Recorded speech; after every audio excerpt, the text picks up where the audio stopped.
Elio is an interesting movie. I don't know if I've ever seen a movie that tries so hard to be something that it's not.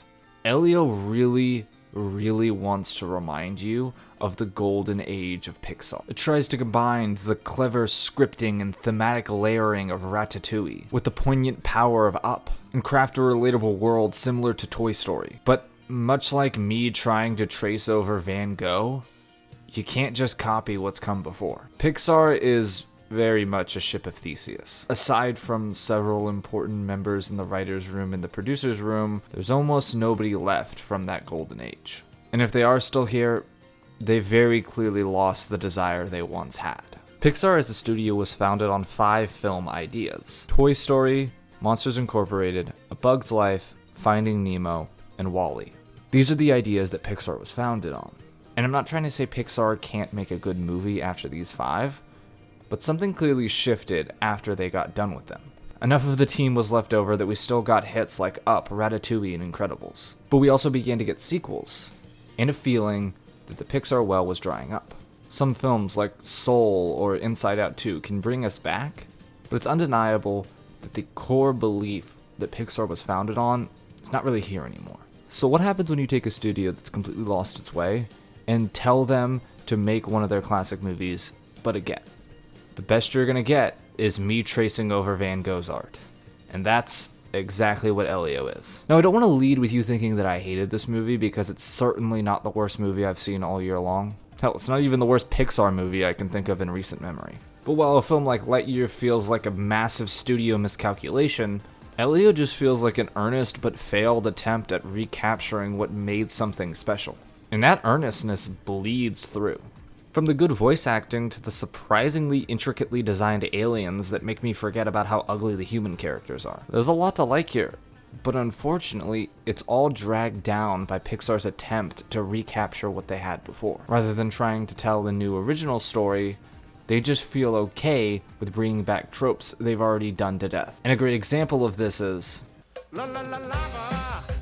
in Elio. A big part of the story, and hell, you could argue the entire point of the story, is the relationship between Elio and his aunt Olga. As the title card would suggest, the story has a big focus on found family, as in Elio and his aunt Olga have to learn how to love each other despite their budding personalities. This is Elio's driving motivation to want to be abducted by aliens because he believes that nobody cares about him on Earth. And Olga must learn to give up her selfish desires in order to better care for Elio, because he is all she really needs. Now, what's wrong with this? This seems like a perfectly fine framing device that, while reminiscent of previous Pixar movies, is still a very good tried and true formula. However, much like my Van Gogh tracings, it's all about the execution. This whole point falls apart when the second act of the movie begins. Elio gets abducted by aliens, and him and Olga don't see each other until the all is lost moment. Now, maybe they could grow separately on 2 separate journeys that then bring them back together. However, because of the movie's runtime and their desire to shove as many alien creatures into Elio's plotline as possible, Olga is never given a plotline at all. After Elio gets abducted, he's replaced by a clone, sent to Earth to do all his earthly responsibilities while he's in space. Initially, it looks like Olga's very happy about this since the clone is less energetic and much more down to earth than Elio, but we find out she suspects something and actually have a kind of nice scene where she steals a strand of the clone's hair and then shows that she's doing this massive investigation into trying to figure out if he's been abducted or not. Which leads nicely into the all is lost moment where Elio gets banished back to Earth and has a sobering conversation with Olga. Olga goes to the beach that Elio went to in the beginning of the movie to draw some crop circles, only this time, instead of writing "aliens take me," she writes "aliens bring him home." But what's wrong with this moment? It seems pretty sweet. The problem is the execution is horrible, because Olga doesn't have a character arc. In the beginning, we see that she's incredibly overwhelmed with having to raise Elio, not only because he's a little hellraiser, but because she was never planning on having kids ever. Okay, so we got conflict and an obvious character arc. That's fine. The problem is that for a character to go through a character arc, they actually have to go through the character arc. And while Elio's off monkeying around in space during Act 2, Olga has almost no scenes back on Earth. In fact, the only times we ever cut back to her is from Elio's point of view to see how sad he's getting that his aunt prefers the clone over himself, which isn't about her, it's about him.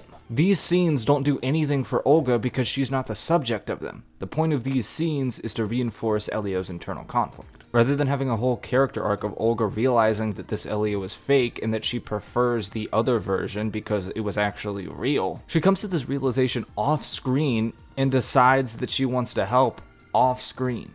Sure, you can argue that Olga always loved this version of Elio and was always looking out for him. Then that ruins the beginning of the movie because then that means all of the conflict we were experiencing was completely fake. And again, I see what they're trying to do. They want your little Carl looks through his adventure journal at the end of Up moment. But this moment only works because we've had an entire journey of seeing Carl get to this point. Olga has fuck all to do in the second act, and then by the third act, they rush her character arc. And then there's other things that just ruin the logic of the movie, like the fact that apparently Olga can speak Eloise. Eloise is a made-up language that Elio made that he speaks with his parents. It's supposed to be some sort of connection that he has to them even though they're gone. And in the beginning, Olga can't speak it, but by the end she can. So was she just pretending in the beginning to not know how to speak it? Why would you do that? Your goal the entire movie is to connect with your surrogate son. And you learned this thing that can help you connect with him, but every time he brings it up, you just berate him for it. And look, I know I'm nitpicking, but these are crucial, important character moments. And that nicely leads us into the next chapter.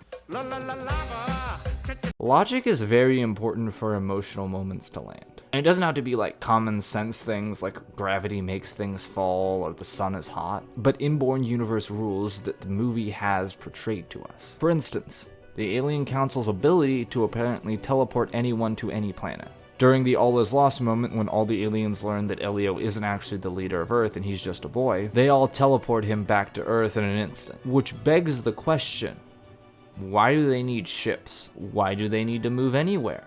Why do they need any of this technology if they could just teleport anywhere they want? In fact, when the bad guy's attacking, why don't they just teleport away? And the movie somehow calls attention to this by having Elio get teleported back to Earth and then another character fly a spaceship back to Earth.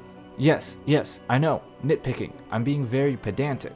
But the problem is that this distracts from what the movie's going for. These moments cannot fundamentally work if what they're built on doesn't make any sense. And this is just the first example that came to mind. There's so many other little logical inconsistencies that bog down the world. Like apparently there's this joke about a universal mainframe that knows everything, and yet somehow can't tell anybody that the bad guys are actually these slug monsters. Or how when Elio becomes friends with one of these slug monsters, he describes his mom as being somebody who would swaddle him inside these webs, but then would later go on to describe her the same way that he describes his dad as being a warmonger. Yes, nitpicking. But it makes the moment at the end, when his dad sacrifices his carapace to swaddle him, much less engaging. Because his comment about not being able to swaddle him as good as his mother doesn't make sense, because I don't know who this is. Or how about the moment at the very end of the movie when Elio and Olga are flying a spaceship back to the aliens? This moment seems fine since they're paying off a lot of character moments from earlier in the movie, like Olga's ability to spot space debris, as well as one of the side characters who was way more into aliens than everybody else and his connection to the ham radio club. However, the big triumphant moment gets ruined when they do this thing where like they get disconnected from this guy and can no longer spot the space debris, but then suddenly a bunch of random people from all over the world with different accents start calling in and giving them coordinates. And again, I get that they're going for a just keep swimming Finding Nemo moment, but it doesn't work because I don't know who these people are or what they're even doing.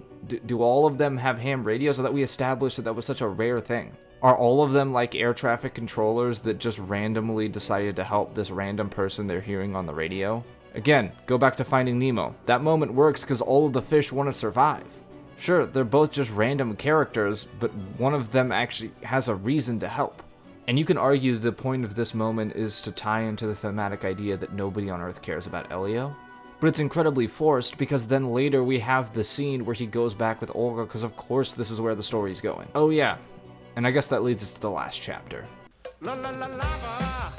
I've mentioned a lot of other Pixar moments that this movie tries to capture, but you need to understand, that's the whole movie. We have to invent a stock bully character to give Elio external conflict in the first act who has no place in the story. In order for Elio's friend to have conflict in the second act, we have to invent a conflict that he has with his dad that doesn't make any sense. In order for Elio to have something he feels like he can lose, we have to make the Alien Council as nice and humble as possible, even if this robs the beginning of the second act of any conflict, and makes the movie feel like it's treating its audience like idiots because we all know how this is going to end. And that ending, that ending. I don't know if I have ever seen a movie with a more forced ending than this. It should be very obvious what the ending is. It's Olga and Elio both realizing they need each other and staying on Earth. But the thing is, the movie does literally everything to point you in the opposite direction. Elio has no friends on Earth. He immediately meets a slug guy in space that becomes his best friend, and his aunt clearly likes the cloned version over him. As somebody who writes a lot of first drafts for projects that I don't end up making, this script feels incredibly first drafty.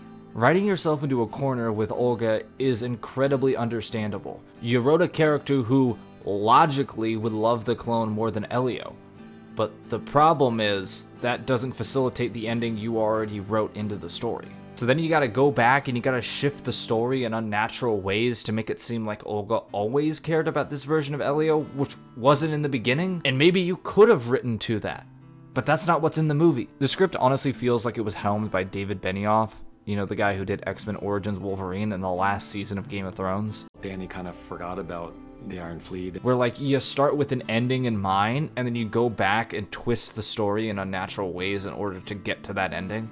Like you need to have the father-son drama with Elio's friend and the main villain, but you also need the villain to be cartoonishly evil in order for there to be any conflict, because we already decided that the Alien Council are going to be perfect saints. But then you rob Elio of any internal conflict, because now there's no reason for him to even question whether or not he wants to be back on Earth, which is the whole point of your second act. Because if the end of your third act is him deciding he wants to be on Earth, even though the entire movie he said he doesn't want to, it will feel incredibly stale. Why are there so many scenes of him partying and having a good time in space? This just tells me that this is where he should be. And again, maybe I could buy into the whole Olga clone thing, but you never showed me her coming to this realization. She seems perfectly okay with it until one scene where she suddenly reveals that she's been suspecting something this whole time. I'm sorry, but that's not how you write. You can't spend the entire movie telling me one thing just to have your ending completely revoke it and go in the opposite direction. And if you want to do this, give the characters some sort of internal conflict to show how torn they are, because that's how you tell a story. I'm sorry if a lot of this has felt like me ranting. I definitely got a little bit too emotional near the end of this script, but I just feel very passionately because I've never seen something that feels so close to perfection. I remember watching the cold open of this movie and feeling strangely alive.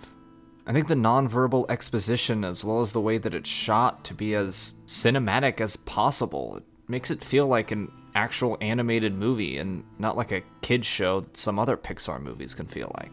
Like, yeah, we made this movie to be watched in a theater and not on Disney+. And the fact that there's almost no jokes in this beginning, and it just feels very real and poignant. I mean, Elio has like no lines, and yet his mental state and personality is communicated almost seamlessly. After this scene, I really thought I was gearing up for a very emotional and powerful movie. And I guess I was a fool for that, because while it may have these pieces, all Elio will ever be is a trace of a better movie.